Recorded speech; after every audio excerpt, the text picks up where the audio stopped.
Gate బయట car ఆపిస్తే నడుచుకుంటూ వెళ్ళారు వీళ్ళంతా.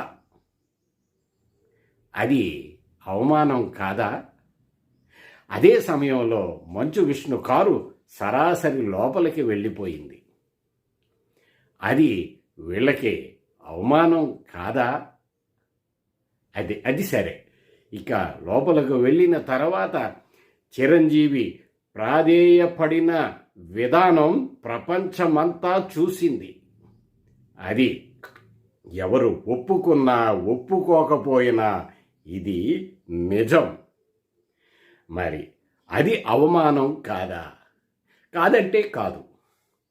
అవమానపరిచారని నాగబాబు, పవన్ కళ్యాణ్ స్వయంగా చెప్పారు. అంటే చిరంజీవి ఉద్దేశంలో వీళ్ళందరి తప్పులేనా? కనిపిస్తున్న ఆ దృశ్యాలు కూడా తప్పేనా? ఇక ఆ దృశ్యాల గురించి మాట్లాడితే చిరంజీవి ప్రాధేయపడటం, దండం పెట్టి అడగటం, ఆ జగన్మోహన్ రెడ్డి చిద్విలాసంగా ఆ దృశ్యాన్ని చూసుకుని ఆ చిరంజీవిని చూసి నవ్వే ఆ దృశ్యాలు అందరూ చూశారు. ఇది ఒకరు చెప్పేది కాదు, అది జరిగిన సత్యం. ఇది చిరంజీవికి అవమానం కాదా? ఇప్పుడు అక్కడ ఎవరూ అరవలేదు, అరిస్తే వచ్చాడు అన్నది అబద్ధం. అంతకంటే బాలకృష్ణ దాంట్లో ఏమైనా ఉందా?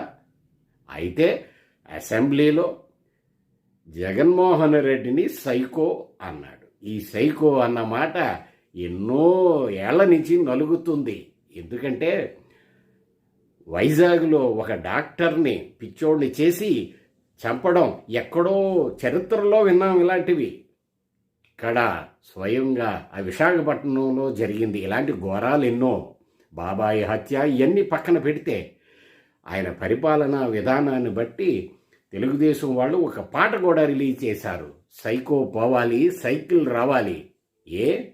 అప్పుడు ఎందుకు అబ్జెక్ట్ చేయలేదు?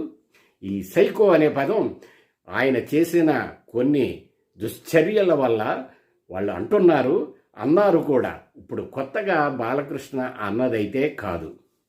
కాబట్టి చిరంజీవి విషయంలో ఎవరిని అవమానపరిచారు? బాలకృష్ణ అవమానపరిచాడా? జగన్మోహన్ రెడ్డి అవమానపరిచాడా?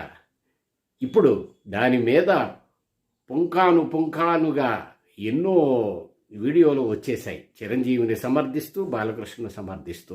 ఇప్పుడు నేను చెప్పినవన్నీ జరిగిన సత్యాలు. ఎవరిని అవమానపరిచారు?